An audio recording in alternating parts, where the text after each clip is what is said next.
We went to New York City this week with our best friends, and we had a blast. On Monday night, we went to Ruth Chris Steak House, and it was a beautiful dinner. We started off with an appetizer of shrimp, and the presentation was just so beautiful.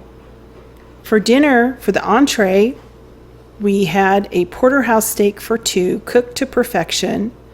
They serve it on these platters that they heat to like 500 degrees, and they put this compound garlic butter on it. So when you put the steak on it, it keeps cooking. We ordered several sides: asparagus, cream of spinach, some brandied mushrooms, and Ken was a bad boy. He ordered lobster mac and cheese. We were celebrating Jackie's retirement. She has worked so hard, 51 years old, and retired. Bravo. After dinner, we saw the Phantom of the Opera, the longest running show on Broadway. On Tuesday, we went to the 9/11 Memorial, Battery Park. We could see the Statue of Liberty in the distance. Wall Street, and yes, I touched the back end of the bowl. We also went to Chinatown, Little Italy, and then ended up concluding the afternoon at the Empire State Building.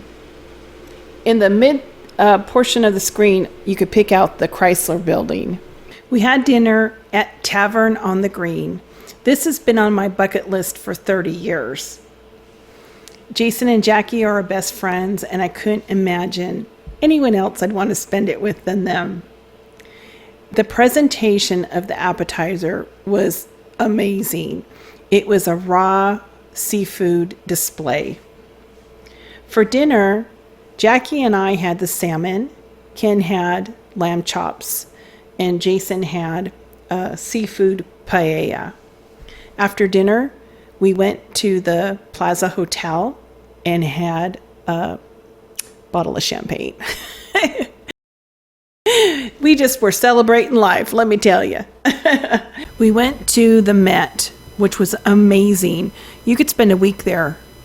We headed for the Dutch painters, and they had this huge collection of Rembrandts. We had dinner at Sarges Deli. It was an old retired New York sergeant who opened the deli in 1964, and we had a sassy waitress, let me tell you. Thursday, we were in Albany. We ate dinner at Chipotle. We had a bowl, carne asada, sour cream, cheese, guacamole, perfect for keto. On Friday, we had a huge snowstorm. We got about a foot of snow.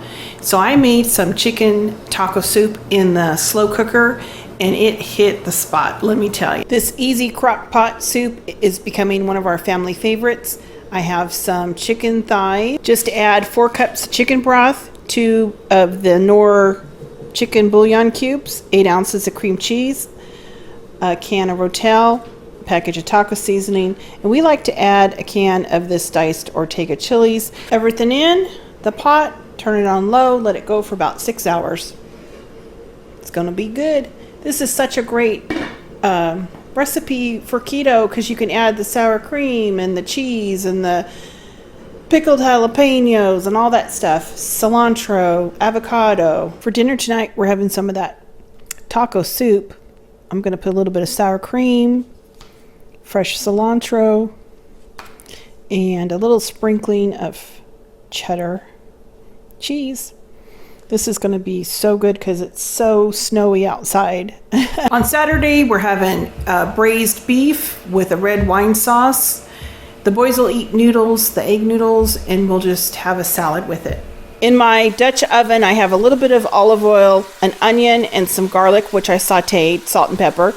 I'm adding some chunks of beef. I'm going to get this braised and then add a couple of cups of red wine, a couple of beef bouillon cubes, and let this cook low and slow. I'll put the top on it, let it cook low and slow all day today, and it's going to be so tender. And at the very end, I'll add some mushrooms. I went ahead and put the wine in, a little bit of bay leaf, rosemary, salt, pepper, and a couple of the Knorr beef bouillon cubes. I'm going to put the top on it, Cook it on low for several hours. It's going to be wonderful. I added about a pound of mushrooms. I'm going to top off everything with about 4 cups of beef broth and continue to cook this on low all day. It smells good in here, let me tell you. We're having some stewed beef with a red wine sauce, beef bouillon, I guess you call it. Julia Child inspired. And the boys are having egg noodles with buttered parsley. And we're having a simple salad. So that's what we're having for dinner. The only thing that I did different as far as keto is I thickened the gravy with about a teaspoon of xanthan gum. Other than that, it's my original recipe. It's that simple to make this dish keto friendly. I forgot to mention, these are some oven baked cheese bites. I think they're Parmesan, but I just added like 4 or 5 of them to the salad, and they kind of take the place of a crouton. Really good. I got those at Trader Joe's, just FYI. On Sunday, we're going to have salmon. The boys will have wild rice. We'll have asparagus. Ken and I can have a salad if we want. For dinner tonight, we're having salmon, asparagus. The boys are having a wild rice. Ken and I are having a salad with ours. Well, that's our meal plan for the week. I know it's a little unusual because we ate out so much, but we just want to wish you guys a very, very happy Thanksgiving in hopes that you spend some wonderful quality time with your family and friends. And until the next video, talk to you guys later. Happy Thanksgiving.